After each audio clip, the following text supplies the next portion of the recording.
नमस्कार. Youth media मराठीमध्ये आपल्या सर्वांचं पुन्हा एकदा स्वागत. आपण पाहतोय अहिल्यानगर महानगरपालिका निवडणूक आता अंतिम टप्प्यात येऊन ठेपली आहे.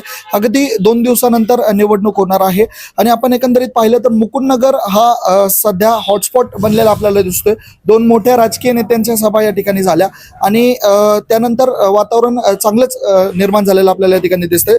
तर आता सध्या या विषयावर चर्चा करण्यासाठी AIMIM पक्षाचे तिन्ही उमेदवार आपल्यासोबत आहेत. त्यांच्याशी आपण चर्चा करूयात.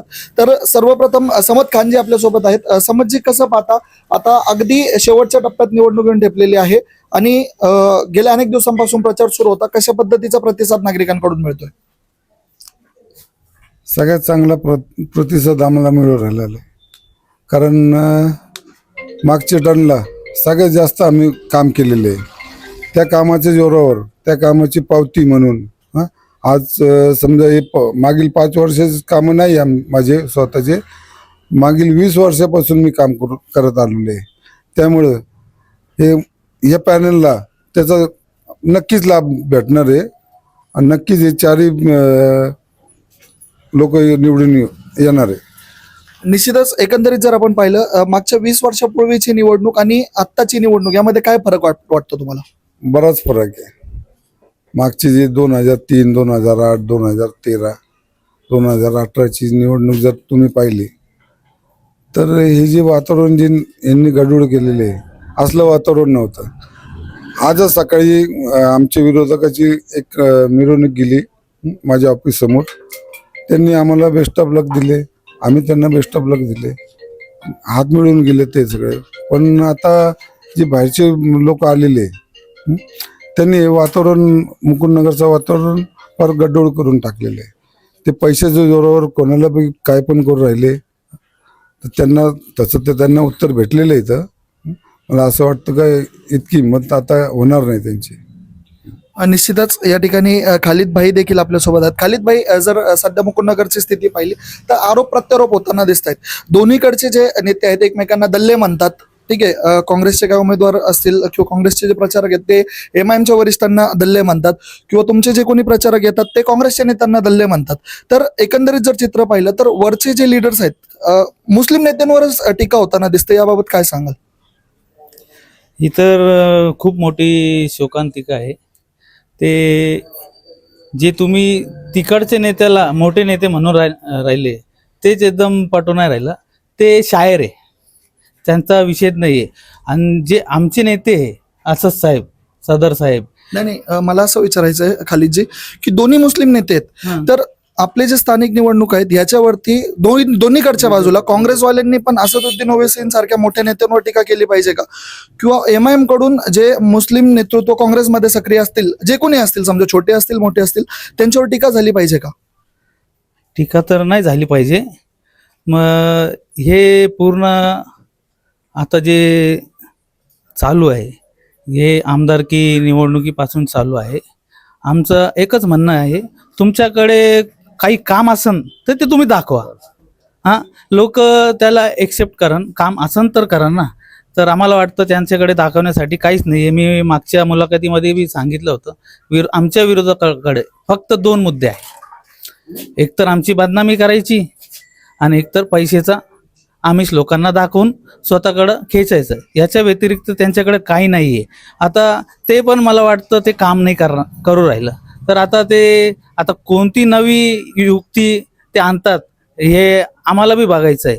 परंतु आम्ही जे प्रचारात पुढं गेलेलो आहे, आम्हाला जे प्रतिसाद भेटू राहिला ते त्यांना पण माहीत आहे.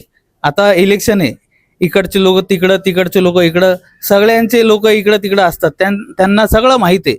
त्यांना आता पैसे देऊन पण लोकांना त्यांना एक भरोसा नाही राहिला का आम्हाला वोट पडतात का नाही पडतात. आणि आम्ही आमच्या प्रचारामध्ये सक्रिय आहे. आम्ही लोकांना सांगू राहिलो आमच्याकडे एक अजेंडा आहे. सर्वात मोठी गोष्ट लोकांना काय पाहिजे की तुम्ही केलेलं काय आहे आणि तुम्ही करणार काय, हे दोन्ही गोष्टी आमच्याकडे आहे. आणि आम्ही ते लोकांना समजू राहिलो आणि ते लोकांना पटू राहिलं म्हणून आम्हाला इतका मोठा प्रतिसाद आहे. आता ते वेगळी गोष्ट आहे, त्यांना ते जमून राहिलं, त्यांच्याकडे ते अजेंडा नाहीये, त्यांच्याकडे त्यांचं विजन नाहीये, तर त्याला आम्ही काही करू शकत नाही. अल्हम्दुलिल्लाह. प्रतिसाद म्हणजे आम्हाला असं वाटतंय आमचं जे शिक्का आहे ते निश्चित झालेलं आहे. कारण की जिथे जिथे आम्ही प्रचाराला चाललोय, जिथे जिथे आम्ही लोकांना भेटू राहिलोय, तर तिथं आम्हाला साखरेचं एक थेंब सांगा किंवा एक मिठाईचा एक तुकडा सांगा, असे भरपूर. आणि कमीत कमी मला असं वाटतंय का लोकांनी जे 16 तारखेचं जे हे घेतलेलं हातातलं ते आताच आम्हाला फूल हार शाल हे आम्हाला पावती आजच भेटू राहिली आहे. आणि मी याचा पूर्ण श्रेय समद खान साहेब यांना देतो. कारण की यांनी 20 वर्षात जे जे कामं केलेली आहे, जिथे जिथे आम्ही जाऊ राहिलो तिथे तर लोक डायरेक्ट म्हणू राहिले की इथे येण्याची काहीच गरज नव्हती, तुम्ही फक्त फॉर्मॅलिटी कंप्लीट करताय. तर मला असं वाटतंय की निर्णय हे जनतेने हाती घेतलेला आहे आणि निश्चितच 16 तारखेला आपल्या सर्वांना हे दिसून येणार आहे. कारण की समद खानांची जी पावती आहे ते जनता 16 तारखेला सर्वांच्या समोर ठेवणार आहे. निश्चितच एकंदरीत समज जे आपल्याला एक मोठं नेतृत्व म्हणून पाहिलं जातं शहरातील, आता अगदी 2 दिवसांवर निवडणूक येऊन ठेपलेली आहे, तर मुकुंदनगरकरांना आपल्या माध्यमातून आपण काय संदेश द्याल?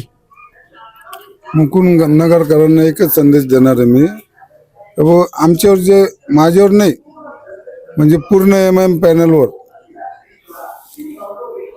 जी टीका होती बी टीमची, तर पहिले तर यांना लाज वाटायला पाहिजे हे बी टीम म्हणून राहिलंय. कारण त्या माणसाची एक टायमाची नमाज कधी कजा होत त्यांना दिसली नाही आम्हाला.